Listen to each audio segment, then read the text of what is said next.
आप सभी को नमस्कार। मैं आपका दोस्त विनोद मनोहर साल्वे, संयुक्त भारत पक्ष, इसका महाराष्ट्र प्रदेश का अध्यक्ष।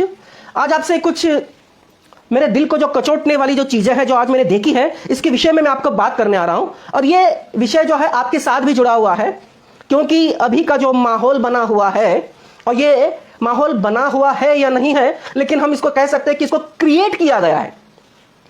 ये माहौल बनाया गया है। अब ये माहौल आप सोचिए कि क्यों बनाया गया होगा। कुछ चीजें जिसको मैं आपके सामने रखूंगा, उसके बाद आप तर्क कीजिए, उसका जो है विश्लेषण करने की कोशिश कीजिए, आपको पता चलेगा। आज 13 अगस्त है, कल 14, और फिर हमारा स्वतंत्रता दिन 15 अगस्त के दिन, जो अमृत महोत्सव मनाया जाने वाला है 15 अगस्त के दिन। हमारे देश के माननीय प्रधानमंत्री रेडियो पर आते हैं, उनके मन की बात कहते हैं, उनके मन की बात, और वो कहते हैं कि मैं चाहता हूं कि 13 अगस्त से लेकर 15 अगस्त तक झंडा दिवस मनाया जाए, और इसको कर्तव्य काल के रूप में उन्होंने बोला है, इसको कर्तव्य काल माना जाए, इसको निभाया जाए, ऐसा मोदी साहब ने बताया। और उन्होंने यह बताया कि अपने घर पर झंडा फहराइए, या जहां कहीं आपके ऑफिसेस हो वहां फैलाइए। बस इतनी बात उन्होंने कही। इस बात में कितनी गहराई थी, कितनी सोच थी, कितना स्वार्थ है, और कितनी नालायकी है, इसके बारे में जरा आप सोचिए। मैं आपके सामने कुछ तथ्य रखूंगा, उसके बाद आप इसको कंपैरिजन कर लीजिए, तर्क कर लीजिए। अब जब इन्होंने ये विविध भारती पे कहा, मन की बात में, इंतजाम क्या हुआ, 1,60,000 पोस्ट ऑफिसों से यह तिरंगा झंडा बेचा जाएगा, और आप खरीदना चाहते हैं तो खरीदिए।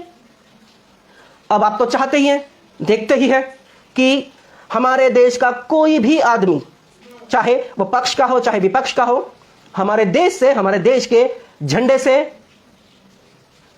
प्यार करता है, उसको अपनी आन बान शान समझता है। तो लाजमी है कि कई लोग तो इसको झंडा खरीदेंगे। अब आप मान लीजिए कि हमारे देश की जनसंख्या जो है, पॉपुलेशन, मान लीजिए थोड़ी देर के लिए 150 करोड़ है। उसमें से 100 करोड़ छोड़ दीजिए, सिर्फ 50 करोड़ ले लीजिए। 50 करोड़ लोगों ने 20 रुपए की दर से, मूल्य से 50 करोड़ झंडे खरीदे। कैलकुलेटर है ना आपके पास, चलाना जानते हो ना? 20 इंटू 50 करोड़, कितना आंकड़ा आएगा, कितनी रकम होगी? अब इसमें से कुछ लोग लेना तो चाहते हैं, देशभक्ति दिखाना चाहते हैं, देशभक्ति उनके दिलों में है, हृदय में है। कईयों के पास वो लगाना चाहते हैं घर पर, उनके अपने खुद के घर नहीं है, लेकिन कईयों की ऐसी परिस्थिति होगी कि वो नहीं ले पाते। मसलन कहीं जो कूपन होता है, या राशन ऑफिस होता है, राशन दुकान, रेशनिंग दुकान हमारे यहाँ बोलते हैं। मैंने एक वीडियो देखा था जहां पर वो कुछ महिलाएं थी, वो कह रही थी कि देखिए हम राशन लेने आए हैं, लेकिन ये राशन वाले बाबू जो वो कह रहे हैं कि जब तक कि आप 20 रुपए का झंडा ना खरीदें, तब तक आपको जो है अनाज, राशनिंग का अनाज नहीं मिलेगा। तो भाई, ये आप जबरदस्ती का राम राम लेना चाहते हो, जबरदस्ती का सलाम लेना चाहते हो, करना क्या चाहते हो बताइए। अब ये बात ठीक है, आपने अंदाजा लगा लिया होगा। वो तो 20 रुपए मैंने कम से कम रेट जो है वो बताया है। ये रेट मैं नहीं कह रहा हूं, मेरे रेट कहने पे मत जाइए, ये उन्होंने लगाया है, इससे ज्यादा भी हो सकता है। कोई 30 रुपए का, कोई 50 रुपए का, 100 रुपए का, कोई 250 रुपए का, कोई 1000 रुपए का, कोई 5000 रुपए का भी हो सकता है। लेकिन मोटा मोटी एवरेज के लिए 20 रुपए पकड़ लीजिए 50 करोड़ लोगों में। क्या ये धंधा नहीं है? देशभक्ति के नाम पर, तिरंगे के नाम पर। चलिए जरा सोचते हैं, कुछ अतीत में जाते हैं, इतिहास में जाते हैं और कुछ टटोलने की कोशिश करते हैं कि ये अगर ऐसा है तो ये क्यों है। 2002 से पहले, हालांकि ये लड़ाई जो है वो बहुत पहले शुरू हुई थी 1992 से, लेकिन इसका कोर्ट से कोई जजमेंट नहीं आया था। 2002 से पहले सिर्फ 15 अगस्त और 26 जनवरी हमारा स्वतंत्रता दिवस और गणतंत्र दिवस पर ही तिरंगा झंडा फहराया जाता था और तिरंगा झंडा फहराया जाना था। इसके लिए एक कानून है, इंडियन फ्लैग कोड। अब इस कानून में संशोधन हुआ। इसमें हमारे देश के कई लोगों को ऐसा लगता था कि देश का हर एक नागरिक देश से प्यार करता है और उस झंडे से प्यार करता है, तिरंगे से प्यार करता है, तो उसको भी हक होना चाहिए कि वो झंडा फहराए, उसको अधिकार होना चाहिए। इसकी लड़ाई जो है नवीन जिंदल साहब, इन्होंने कोर्ट में लड़ी। 1992 से वो उनका जो अपील है, जो उनका कहना है, केस है, वो चल रहा था। लगभग 10 साल लगे। 10 साल यानी कि 2002 के बाद कुछ उनको इसमें सफलता मिली और 10 साल बाद 2002 में ये मान सकते हैं कि उनकी सफलता है या जीत है। अब कुछ चीजें हैं, ये तो लड़ाई लड़ ली, एक आम आदमी को उसका अधिकार मिल गया कि वो झंडा लहरा सकता है। लेकिन ये जो इंडियन फ्लैग कानून है, ये कोड है, यानी कि कानून है। अब इसमें कुछ चीजें आती हैं, जो चीजें मैं कुछ आपके सामने रखना चाहता हूं और टटोलिए अपने आप को, अपने आस पड़ोस में देखिए जिसने झंडे लगाए होंगे, देखिए कि क्या वो इन मापदंडों पर खरे उतर रहे हैं या नहीं। इंडियन फ्लैग कोड एक कानून है जिसका उल्लंघन करने पर दंडनीय अपराध माना जाएगा, जिसके लिए जेल भी हो सकती है। क्या करने पर? कुछ चीजें हैं। ये 2002 से लेकर 2005 या 9 में फिर इन्होंने उन पे कुछ बदलाव किए। वो क्यों किए, इसके रीजन पे मैं बाद में आता हूं। जैसे मैंने कहा 20 रुपया गुना 50 करोड़, तो ये इस चीज में मैं बाद में आता हूं। लेकिन इससे पहले नियम था कि तिरंगा झंडा जो है, हमारा ध्वज जो है, वो हमेशा कॉटन का होना चाहिए। सॉरी दोस्तों, मुझे कोई कॉल आ गई थी, तो मैं कह रहा था तिरंगा जो ध्वज है ये हमेशा कॉटन का होना चाहिए या सिल्क का होना चाहिए या खादी का होना चाहिए, और इनके कॉटन, सिल्क या खादी के कपड़े से बना होना चाहिए। ठीक है, ये प्लास्टिक का बिल्कुल भी नहीं होना चाहिए।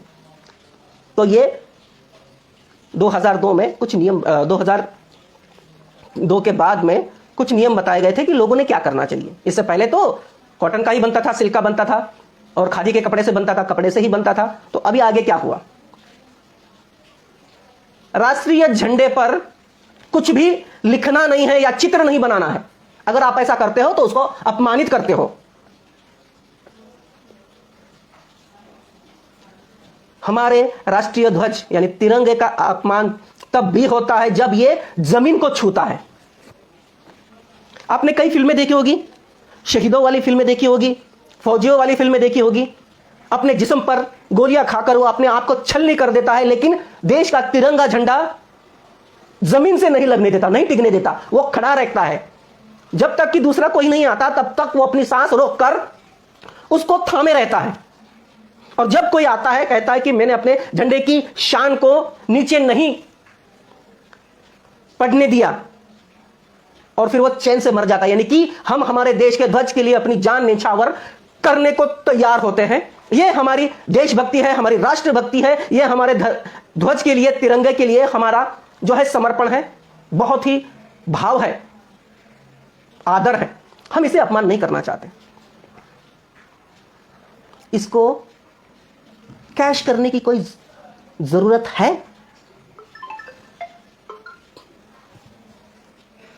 क्या इसको, हमारे देशभक्ति को कैश करने की किसी को जरूरत है?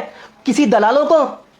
आपको दिखाना पड़ेगा हनुमान जी की तरह कि उसको फाड़े अपने छाती को और दिखाए कि झंडा मेरे हृदय में है, मेरे जिगर में है, मेरे दिल में है, मेरे रोम रोम में है?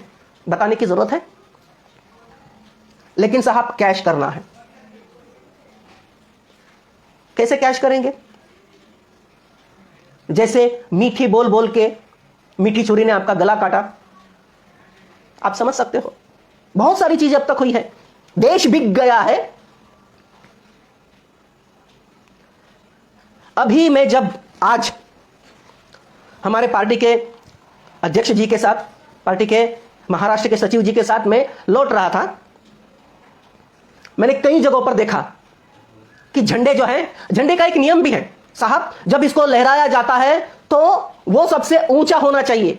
उस झंडे के ऊपर किसी और का झंडा, किसी भी पार्टी का कोई भी झंडा, कोई भी प्रतीक वाला झंडा, चाहे धार्मिक ही क्यों ना हो, पार्टी वाला भी क्यों ना हो, तिरंगे से ऊपर नहीं होना चाहिए। तिरंगा ही ऊपर होना चाहिए, उसके नीचे चाहे भले हो, ना ही उसके बराबरी में होना चाहिए। लेकिन मैंने आज पूरे दिन में देखा, ये जो लहर इन्होंने ला दी है ना, कर्तव्य बोला है, तो इस कर्तव्य को निभाने वाले ऐसे भूतिया लोग जिनको तिरंगे की संहिता का कोई ज्ञान नहीं है कि वो खुले आसमान में होना चाहिए, ऊपर सिर्फ और सिर्फ आसमान होना चाहिए, इसके ऊपर और कुछ भी नहीं होना चाहिए। कईयों ने छत के नीचे लगाया हुआ है, कईयों ने झंडा ऐसा सुला दिया है, कईयों ने, हालांकि ये वो साहब ने क्या बोला था कि अपने अपने घरों पर लगाइए, घरों के छतों पर लगाइए, अपने ऑफिसेस पे लगाइए। मेरे पास ऐसे वीडियोस है और ये वीडियो, ये फेसबुक लाइव के बाद मैं इसको वीडियो बनाऊंगा और उसमें एडिटिंग कर कर आज मैंने जो कुछ भी देखा है, जो फोटोज ली है, कोई वीडियो लिए है, कुछ बातें मैंने रिकॉर्ड की है, वो एडिट करके डालूंगा।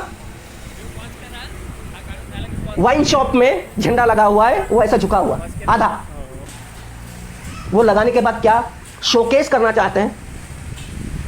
सजावट के लिए रख रहे हैं। तिरंगा कोई सजावट की चीज नहीं है, रख रहे हैं। कई आड़े तिरछे हैं, कईयों का तो रंग ही उलट है। जहां पर हरा होना चाहिए वहां केसरिया है, जहां केसरिया होना चाहिए वहां हरा है। कईयों की साइज जो रेक्टेंगल परफेक्ट होना चाहिए वो रेक्टेंगल नहीं है, कहीं परफेक्ट रेक्टेंगल है तो अशोक चक्र उसके बीचों बीच नहीं है, कहीं दाएं गया है, कहीं बाएं गया है, कहां जा रहा है कुछ पता नहीं है, कोई प्रोटोकॉल नहीं है। तीन जो पट्टियां हैं इक्वली होनी चाहिए, किसी के कलर बहुत ज्यादा है, कहीं पट्टी कम है। धंधा चल रहा है भाई, इस धंधे को कैश कर रहे हैं। औरंगाबाद में तिरंगा रैली निकली थी, इसमें हमने देखा कि जो झंडा लहरा था, तिरंगा रैली है लेकिन उस रैली में वो जो तिरंगा फहरा रहा है उसमें अशोक चक्र है कि नहीं, नदारत है। कलेक्टर साहब कौन सी भांग की गोली खा गए थे? राष्ट्र ध्वज का अपमान करने के लिए उनके ऊपर, क्या ध्वज का अपमान के लिए उनके ऊपर केस नहीं होना चाहिए? कई ऐसी महिलाएं, कई लड़कियां वहां पर थी जिन्होंने तिरंगानुमा साड़ियां पहनी थी। हालांकि ये ध्वज संहिता में, तिरंगा संहिता में लिखा है कि कमर से नीचे आप झंडे को नहीं पहन सकते, और उन्होंने तिरंगे का प्रतीक साड़ियां पहन रखी थी। किसी भी स्थिति में झंडा कटा फटा या गंदा नहीं होना चाहिए, क्षतिग्रस्त नहीं होना चाहिए। यह झंडे का संहिता है, नियम है, कानून है, कोड है। जैसे मैंने कहा, मैं YouTube में जब ये वीडियो डालूंगा, मैं इसमें एडिट करके, मैंने आज शूट कर कर वीडियो में देखा है कि एक फटा हुआ तिरंगा झंडा फैला रहा है, फैल रहा है, हिल रहा है हवा से। बहुत दुख हुआ साहब, बहुत दुख हुआ। मैंने लिटरली एक आदमी को जाके बोला कि आपने जहां झंडा लगाया है ये झंडे का अपमान है, क्योंकि आपने जहां झंडा लगाया है वो एक पकोड़े की दुकान थी। हालांकि पकोड़े बहुत अच्छे लगते हैं हमारे साहब को।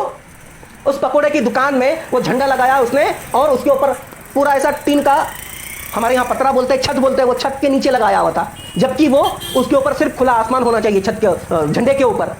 वो तिरंगा का अपमान कर रहा था। मैंने उसको बाकायदा प्यार से बोला, भाई साहब नमस्कार मुझे दादा. बहुत खुशी हुई कि आपने तिरंगा लगाया है, लेकिन अगर आप तिरंगा के लिए आपके लिए तुम्हाला एक विनंती करायची स्वाभिमान आहे. आप में है और आपके आज दिल में झंडा उसके लिए है ना, आन बान शान अगर आप तुम्ही समझते हो, पंक्ती तो ये लावा झंडा निकालकर आणि खुले आसमान पर लगाइए, घर पर लगाइए, ऐसा कहीं पर भी मत लगाइए.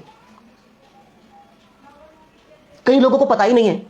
पहले तो उसने मुझे 2 मिनट बहस की, कहने लगे आप बताइए साहब को, उन्होंने खरीदने को बोला, हमने खरीदा लगाया, अब आप जाके बताइए.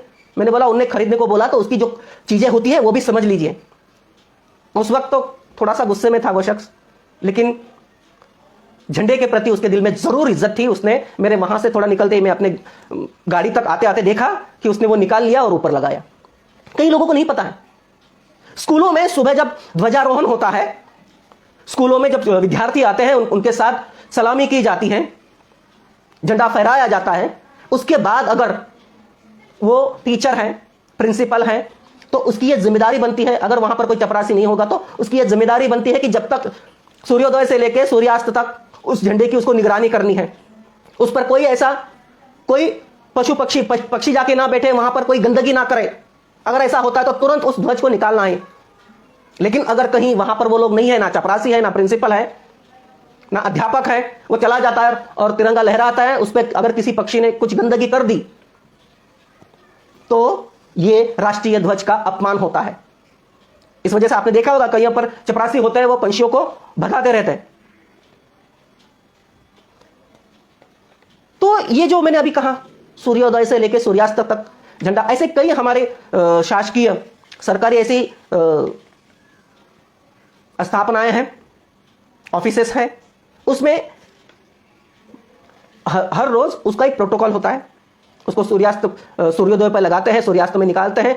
बड़ा उसका प्रोटोकॉल के तहत ना तो वो फटा होना चाहिए, ना गंदा होना चाहिए, ना जमीन को टच होना चाहिए, ना ही वो उसको जो है जो क्या कहते हैं झुर्रियां वगैरह नहीं आनी चाहिए, प्रेस किया हुआ होना चाहिए, बाकायदा ऐसा होना चाहिए. कई लोगों को ये नहीं पता, कैसा भी लगा देते हैं. क्यों नहीं पता है? देश से प्यार करते हो, ये इतना तो पता होना चाहिए. बस उन्होंने आके बोल दिया लगाना है, आपने लगा दिया. सीधा है, उल्टा है, आड़ा है, टेढ़ा है, उसके ऊपर क्या है क्या नहीं है, उसके लिए क्या कायदे कानून है, क्या संहिता है, कुछ नहीं पता. बाकायदा बिना जमीन को टच हुए वो हैंड टू हैंड उसको लपेटते हैं, बाइज्जत रखते हैं. ये सरकारी स्थापनाओं की बात है, दफ्तरों की बात है, वो करते हैं. 2009 में आई है तो फिर हमको एक और ये मिला कि आप तिरंगे को रात में भी फहरा सकते हैं. ये अनुमति दी गई.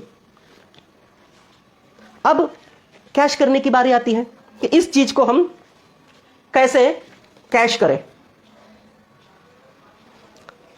एक बात कही थी महात्मा गांधी जी ने. क्या कही थी बात? जरा उस बात पर जरा गौर कीजिए जो महात्मा गांधी जी ने कही थी. कहा था झंडा किसी भी राष्ट्र की अहम जरूरत है, लाखों ने इसके लिए कुर्बानियां दी हैं. झंडा एक सोच है जिसकी ताकत मापना मुश्किल है. एक देश का ध्वज उस देश के लिए उसकी पहचान का प्रतीक होता है और इसलिए हर एक भारतवासी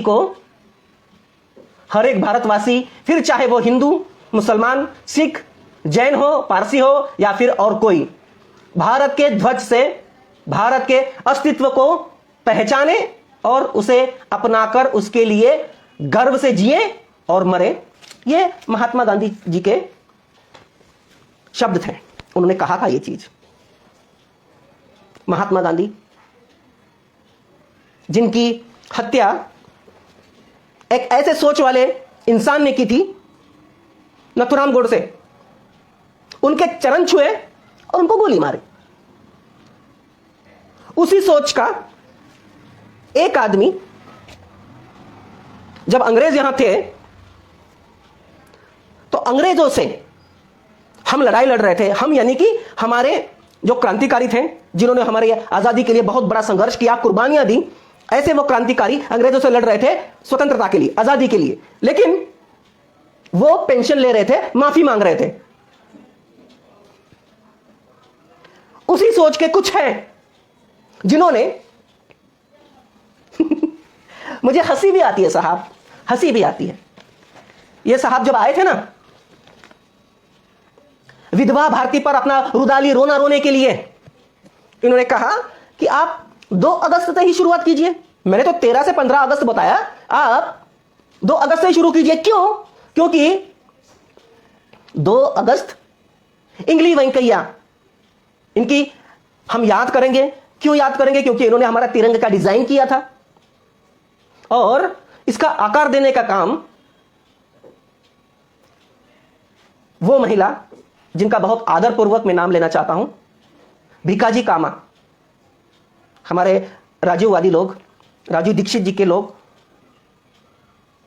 और कई लोग ये सोचते हैं कि हमें ना सर बोलना है ना मैडम बोलना है। बिल्कुल, मैं उनके ऊपर उनकी बात को गौर करते हुए तिरंगा का आकार देने का, कि रेक्टेंगल होना चाहिए, कितना होना चाहिए, अगर ऐसा 3 है तो ऐसा 2 होना चाहिए, ऐसा 12 है तो ऐसा 8 होना चाहिए, फिर चाहे आप जितना ही लंबा लगाओ उसके बनिस्पत ये इतना 3-2 के मुकाबले होना चाहिए। तो भिकाजी कामा, ये जो हमारी महिलाएं थी, इन्होंने आकार देने का काम किया। अब ये क्या करते हैं, इनकी याद 13 से 15 बताया, 13 अगस्त से 15 अगस्त तक, फिर 2 से भी बताया। क्यों? क्योंकि इसमें भी कुछ एक धंधा है। जैसे मैंने यहां लिखा है, धंधा है। पहले का कानून था खादी का, रेशम का या और कॉटन का होना चाहिए, कॉटन, सिल्क या खादी। अब इन्होंने क्या लाया? पॉलिस्टर। मशीन से बनेगा, धड़ाधड़ बनेगा, धड़ाधड़ प्रिंटिंग होगी। कौन बनाएगा साहब? कौन बनाता है पॉलिस्टर के झंडे? किसके पास पॉलिस्टर की फैक्ट्री है? बड़ी फैक्ट्री है जहां पर वो करोड़ों झंडे बनाएगा। कौन बनाएगा? किसकी फैक्ट्री है पॉलिस्टर की? कौन है इनके दोस्त? या ये किसका दलाल बना बैठा है? जियो में देखा आपने किसकी दलाली की थी? जैसे मैंने कहा, वो नाथूराम गोडसे महात्मा गांधी के पैर पड़कर उनको गोली मारी, ऐसा ही ये नालायक संसद को चूमकर, उसको पैर पड़कर संसद को ढा दिया, देश बेच दिया। अब ये झंडा बेच रहा है, ये झंडू। 20 रुपए 50 करोड़, 150 करोड़ छोड़िए, 50 करोड़ ही पकड़ लिए। कितना पैसा होता है? किसको बनाएगा ये अरबपति? सिर्फ देश की वो अच्छी अच्छी बातें करने के लिए बात बोलता है, देश के लिए फिक्र नहीं है। 7 करोड़ उज्ज्वला योजना में इन्होंने सिलेंडर दिए थे। कितने लोगों के पास सिलेंडर दोबारा भरवाने के पैसे हैं? 4.5 करोड़ तो दोबारा साल में एक बार भी नहीं भराते। बाकी के जो है वो साल में एक बार भराते हैं। इसने कहा था स्विस बैंक, पिछले प्रधानमंत्री को कहा था, स्विस बैंक में अगर यह है तुम मर्द हो तो ये करो, वो करो, मैं ये करूंगा। क्या किया? अच्छे अच्छे अर्थमंत्री, अर्थशास्त्री, उन्होंने कहा कि देश की जीडीपी बहुत अच्छी है, इसमें नोटबंदी मत कीजिए। नोटबंदी की। यह सिर्फ कहता है कि मैं देश बिकने नहीं दूंगा, मैं देश झुकने नहीं दूंगा। रेटिंग में झुकाया भी है और खुद इसने बेचा भी है, इस हरामखोर ने, इस नालायक ने। और यह आपको धर्म की अफीम चटा रहा है, देशभक्ति की अफीम चटा रहा है। आप मुझे बताइए, 15 अगस्त के दिन, आज ही मैंने कटे फटे झंडे देखे हैं, हमारे ध्वज का अपमान हुआ है। 15 अगस्त के बाद वो झंडे का आप क्या करोगे? उसका एक प्रोटोकॉल है। उसका अगर वो पटा है, नीचे गिरा है जमीन में, पहले तो गिरना नहीं चाहिए। अगर आप देशभक्त हो तो गिरना नहीं चाहिए। लेकिन अगर इतने बड़े झंडों का, मान लीजिए इतने, मतलब 100 करोड़ भी पकड़ लो, मैं 50 करोड़ ही बोला, अगर उत्साह में अगर 100 करोड़ भी गए, कहां कैसा क्या करोगे? उनका निपटारा कैसे करोगे? इसको जमा करने का, एक जगह इकट्ठा करके तहसीलदार को देने का, कलेक्टर को देने का, वो इनका सही से बाअदब, बाइज्जत उसकी रखवाली करेंगे और उसका जो आगे का कार्यक्रम होगा वो करेंगे। आप कर पाओगे? अरे कईयों को तो ये नहीं पता कि सैल्यूट ये लेफ्ट हैंड से नहीं मारा जाता है, राइट हैंड से मारा जाता है। ये नहीं पता उनको, ये नहीं पता कि मुझे लेफ्ट हैंड में झंडा पकड़ना नहीं है, मुझे राइट हैंड में ही झंडा पकड़ना है। ये तक नहीं पता। साले भूतिए लोग छत के नीचे झंडे लगाते हैं, झंडे का अपमान करते हैं। झंडे के ऊपर सिर्फ आसमान होना चाहिए, इनको यह नहीं पता, बस साहब ने कह दिया करना है। ऐसे ही आपको टेस्ट किया था कोरोना काल में, साले तुम घर में भूखा रहो और खाली ताली पीटो, और पीटी थी इन्होंने, इन भूतियों लोगों ने। तुम्हारा जिंदगी में अंधेरा हो जाए तो आप रात को 8 बजे लाइटें बंद करो, अंधेरे में रहो। ये सारे के सारे भूत लाइट बंद करके बैठ गए। कोई तर्क शक्ति, लॉजिक होना चाहिए कुछ चीज में कि मैं क्या कर रहा हूं मेरे देश के लिए। और ये महात्मा गांधी के हत्यारों का फॉलोवर है। आज तक इसने कभी नहीं कहा गोडसे मुर्दाबाद। सावरकर के बारे में कह रहे थे उनको वीर बोलो, उनको ये बोलो, उनको वो पुरस्कार मिलना चाहिए। ये संघ के लोग तिरंगा झंडा नहीं लगाते अपने डीपी पर। इसने कहा था रेडियो में कि अपने अपने डीपी पर झंडा लगाइए, लगाया इनके लोगों ने। आपको मूर्ख बनाया जा रहा है। गांधी जी का क्या लिया? चश्मा। स्वच्छ भारत अभियान के तहत इसने सारा बेचकर देशी साफ कर दिया, तिजोरी भी साफ कर दी, अपने लिए प्राइवेट प्लेन ले लिया। जब आप जागोगे, जब आप सवाल करने आओगे, ये भागेगा और आपको कुछ भी इसका लंगोटी भी नहीं मिलेगी। ये झोला नहीं, बहुत कुछ भर के लेके जाएगा, जमा किया है बाहर के देशों में। गांधी जी का यह वाक्य जो मैंने अभी आपको पढ़ के सुनाया कि झंडा किसी भी राष्ट्र की अहम जरूरत है, भारत के ध्वज के अस्तित्व को पहचाने और उसके लिए अपना गर्व से जिए और मरे। कुछ चीजें बहुत सारी मैंने आपको पढ़ के दिखाई। इसमें से क्या उठाया? महात्मा गांधी का नाम लेकर लोगों को बताना कि महात्मा गांधी ने यह कहा था और हमारे ध्वज के लिए यह करना है और इससे पैसे कमाने हैं। फायदा किसको होगा? कौन बना रहा है झंडे? 1,60,000 से ज्यादा पोस्ट ऑफिसों में ये झंडे बेचे जा रहे हैं। वो कहां से आ रहे हैं? ये पैसे कहां जाएंगे? हिसाब देगा ये? कोई महात्मा गांधी जी से प्यार नहीं है, कोई देश से प्यार नहीं है, सिर्फ इनको कैश करना आता है, क्योंकि इसने कहा था कि मैं व्यापारी हूं। ये व्यापार कर रहा है और तुम भूतिए लोग इसके ग्राहक बन रहे हो, कस्टमर, जिस पर जीएसटी भी लगता है ना।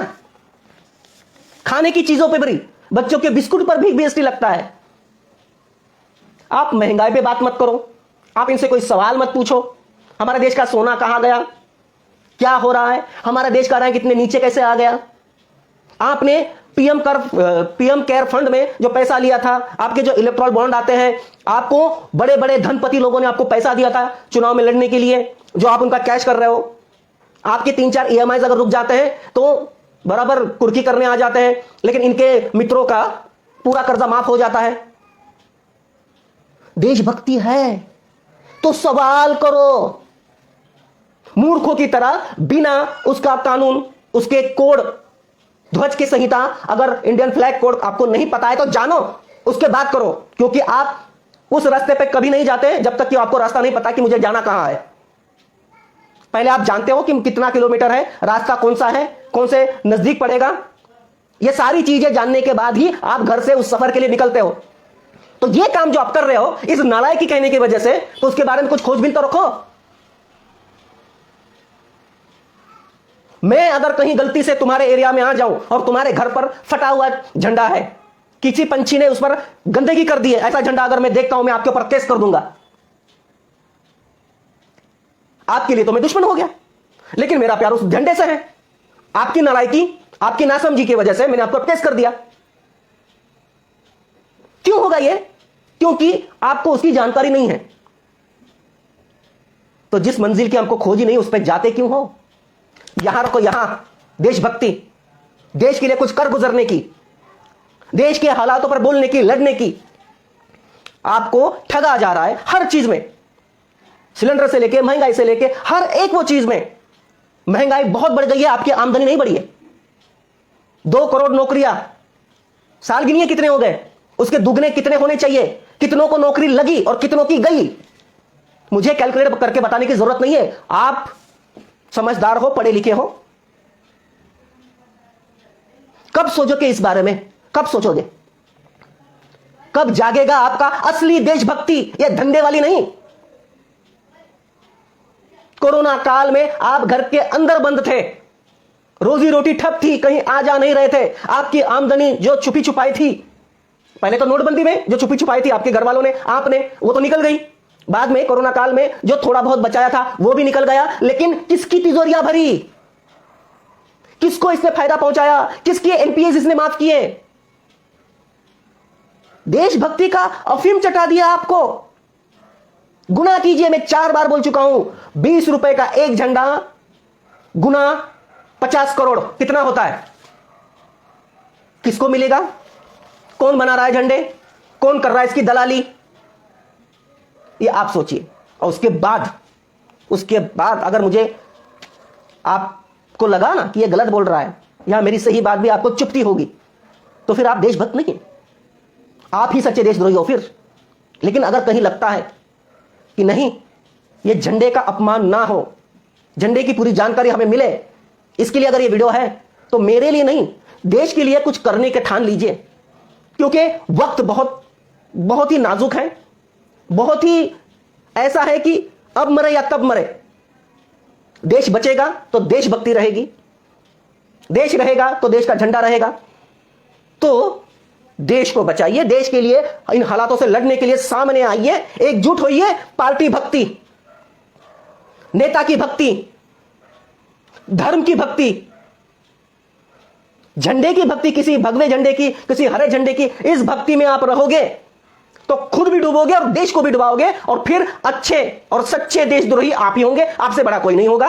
भाई मैं तो इससे बचना चाहता हूं। मैं अपने देश के तिरंगे को दिल में रखता हूं और देश की उन्नति के लिए बारे में मैं यहां से सोचता हूं। तो तर्क करिए, लॉजिकली सोचिए और आगे आइए। जय हिंद, जय भारत, तिरंगे को सलामी, नमस्कार।